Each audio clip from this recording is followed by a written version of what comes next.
Welcome everybody to the Kennisclip embryogenesis of the tooth. My name is Sarah Pringle. I'll be giving you this Kennisclip and the following 4 Kennisclips. As you can hear, I am not speaking in Dutch.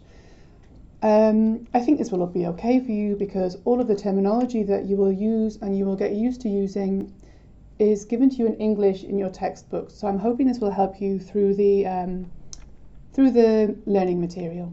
So let's get started. The very beginning of tooth formation. How do we get from an embryo, which looks like this? So this is your human embryo around 37 days after fertilization. Here is obviously the head region, to a hard tooth. If you turn this guy around and have a look at him the other way, this is the future mouth region, and if you zoom in on here, you will see a kind of developing tissue that looks in cartoon style like this. So you have the ectomesenchyme, which is the type of cell underneath here in purple, and a layer of epithelial cells, a type of cells at the top. And if you go this way and look at this under the microscope, this is what you can expect to see. So outlined in purple, you see the ectomesenchyme, these are the type of cells underneath, and a layer of this epithelial cells at the top. What we see in the beginning phases of tooth development is that this epithelial layer begins to get thicker. So if you look at it in a cartoon fashion, this is the original oral epithelium, which contains dividing cells. You can see them here, like these white ones. Originally, in the beginning, the cells divide horizontally. In this beginning phase of tooth development, the cells begin to divide also vertically, which generates this kind of bulge of cells and this deepening of the oral epithelium, an early thickening, it's called. So important to remember at this point for you guys is that there is a localized proliferation of the epithelial cells at the point where the future teeth will arise. And the ectomesenchymal cells, the other cells, these guys here, here, and here, they condense around the growth of cells. What is really interesting to know about this early phase of differentiation of the teeth, of formation of teeth, is there is a very odd power play happening. So if you look at this early thickening of the epithelium, so the same picture as before, if you look at it before 5 weeks, and if you kind of chopped out these 2 cell types from each other and mixed them with the other cell type from anywhere else in the body, because the ectomesenchyme and the epithelium, these are cell types which will be present everywhere in the developing embryo. Wherever you put the epithelium from before 5 weeks of development, you will get a tooth. So you can make a tooth wherever you put it in the rest of the embryo. If you do this after 5 weeks, it's the other way around. So it is the embryonic ectomesenchyme mixed with epithelium from wherever you use from the rest of the embryo, which determines where a new tooth will come. So there is before 5 weeks, after 5 weeks, one or the other cell type has control over the formation of teeth. From now, I'd like to move on to, so this is an early stage of differentiation, which you won't have heard much about in your intake exam material, but now we will move on to some structures which hopefully will look more familiar to you. From the thickening of the early epithelium, we move on to the knop or bud phase. So I'm hoping that this sounds familiar to you. This is from around 8 weeks of embryo development, and what you see is a very simple structure still. It's bigger now, but it's still very simple. So this snake here, these are all epithelial cells, which has become thicker and more round. And underneath here, these are all ectomesenchymal cells still. So here's another example using the same coloring system as the past one. Here is the epithelial cell layer still, and here is the ectomesenchymal cell layer. So the green arrow obviously pointing to the epithelial cells. How can you recognize the bud phase? It's a very simple round phase of tooth development. You have the epithelial cells and you have the mesenchymal cells. What is also different already to the phase before is if you were to now separate out the epithelial cells from the bud and from the ectomesenchyme from each other, like I was talking about in the slide before, and you try to make a new tooth somewhere else, it will no longer work because these 2 cell types now need each other from this phase for tooth formation. So they are critical to the development of teeth, that they work together. Moving on from the bud phase, we then move into the cap phase of development. So for the logical order, here's the bud phase from before. And then if we add on a schematic of what the cap phase looks like. So now we're talking about between 11 to 12 weeks of embryogenesis.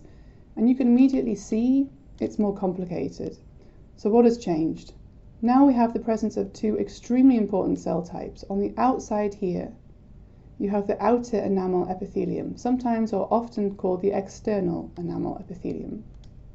You also have this here coloured white row of cells called the inner enamel epithelium, also sometimes called the internal enamel epithelium. And in the middle you have this group of cells called the stellate reticulum. These are the cells here, which seem to have a lot of space in between them, which is marked with this arrow here. It's actually not space, of course. It's a whole load of proteins, extracellular matrix secretions, which help with the cushioning, with providing protection for the developing tooth.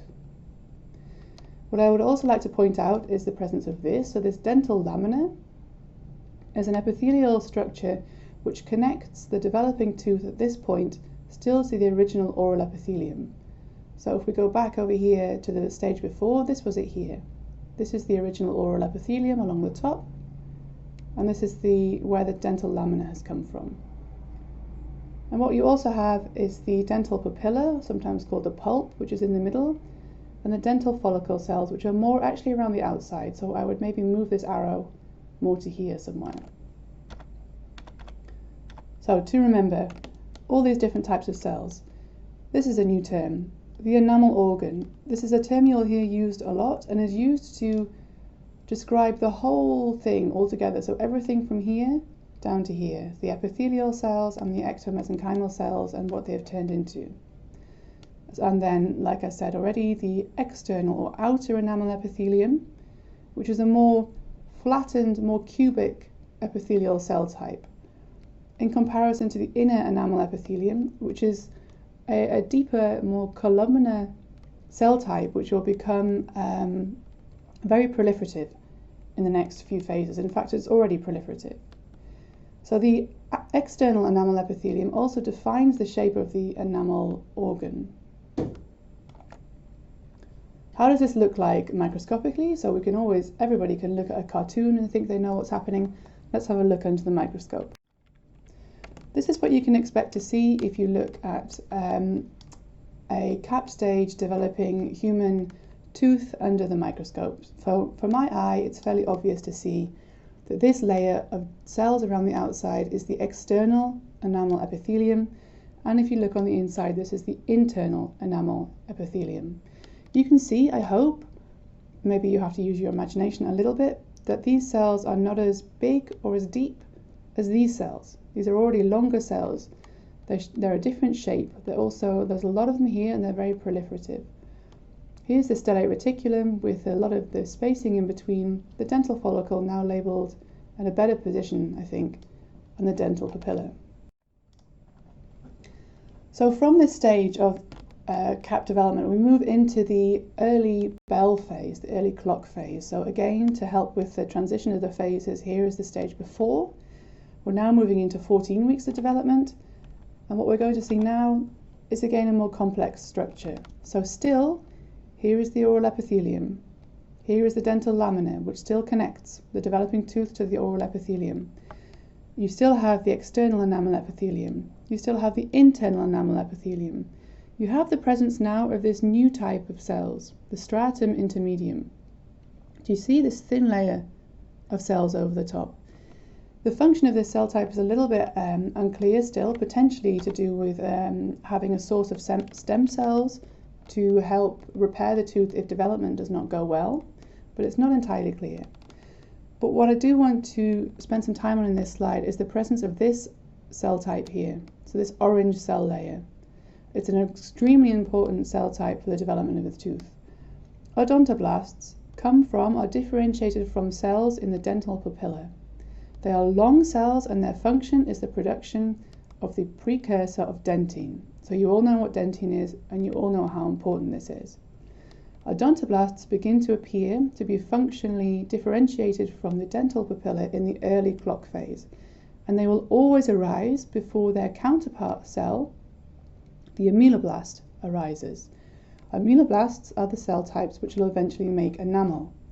So first you always have odontoblast differentiation from the dental papilla cells, and later you will have ameloblast differentiation from the internal enamel epithelium. So to recap again, 14 weeks early clock or early bell phase, you have 4 layers of the enamel organ visible. So the one in red, number 3, is now new compared to the phase before. You have this stratum intermedium. You also have the inner enamel epithelium, which will be proliferating at this point to increase the number of cells, which will eventually be differentiating into ameloblasts and will define the shape of the tooth crown. So again, how does this look microscopically? Let's go back and see what it looks like in tissue format. This is what we look at if we're looking at the early clock phase, again around 14 weeks of development, using, this is an H&E stain, so a very clear, very simple stain. I hope it's becoming more obvious to you now. Number 1, outer enamel epithelium. Number 2, stellate reticulum.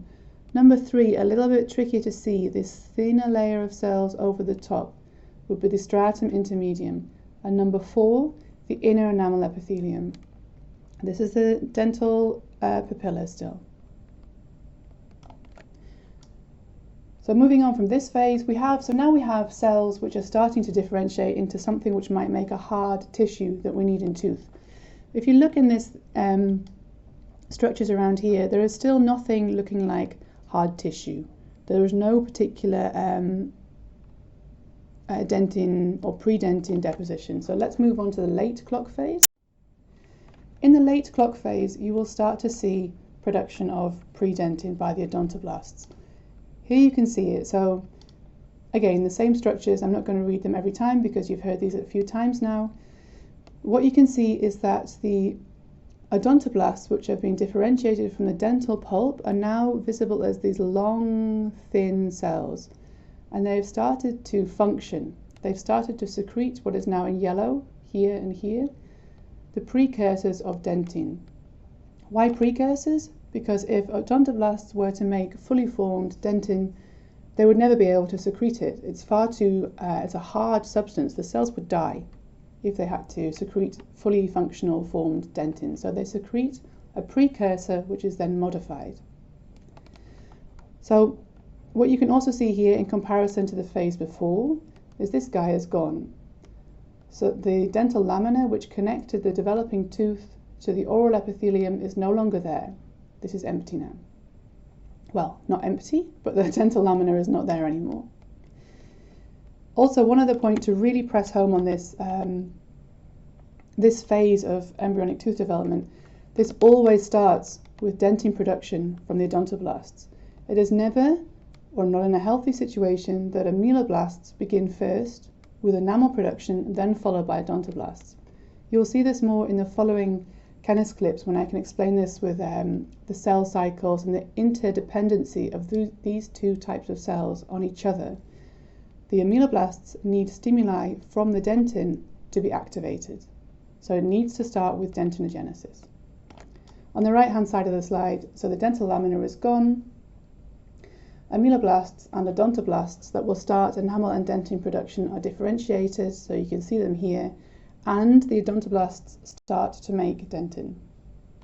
So one more time again, back to the microscope, how does this look? It looks like this, so it's getting more complicated. For the moment, ignore this structure down here. This is something we'll come back to in the later Kennisclips. These should be very easy for you now. Inner enamel epithelium, pulp or dental papilla. This would be, hopefully, odontoblasts. So they don't look like the rest of the papilla anymore. They're these long cells, you see? And then on the other side, these would be ameloblasts. And what you can see marked with the star here, this light pink layer, is dentin, which has been secreted by the odontoblasts. And I'm not sure if you can see it very well, but it's slightly lighter here. The lighter, that is the pre-dentin that the odontoblasts secrete, which is then mineralized into this darker, fully functional final dentin. And again, that the dental lamina is degraded. So in total, we've gone through these different phases of embryogenesis of the teeth. I hope it's been fairly clear for you. The first phase involves a thickening of the epithelial layer, this layer here, in collaboration with a thickening of the ectomesenchymal cell layer underneath, moving on to further development, at which point these two cell types need each other. You need both of these cell types present for successful tooth formation. By the cap phase, you have what is now termed the enamel organ, and all the different cell types are now recognizable, or at least these three cell types are recognizable: the internal, the external enamel epithelium, and the stellate reticulum, plus the dental papilla underneath and the follicle around the outside. And then moving on to the clock phase, you can see that you will have presence of the two crucial cell types for production of dentine and enamel, and you will see some dentin production, and the dental lamina has gone. There are a lot of YouTube videos, really beautiful YouTube videos, modeling in a three-dimensional way the embryonic development of the tooth. I would recommend having a look through them. I put a recommendation for a video which I like on a Word file on your Nestor system, because there are also some videos which don't really represent the truth very well. So have a look at the video, and it might help you to visualize in a three-dimensional way how this happens, because until now we've looked only at flat images, of course, and that's not the truth. Okay, so that's the end of this Kennisclip. I hope I've given you an introduction into the embryogenesis of the tooth. We will progress in a logical way towards dentinogenesis in the next clip, so focusing on the life cycle and the function of odontoblasts. All this information has come from your two major learning sources, the Tenkate book and Berkowitz's book. Every so often I use this guy. The Histology Dude has some good videos, and also look at the Word file online for some video recommendations. And I'll see you next time.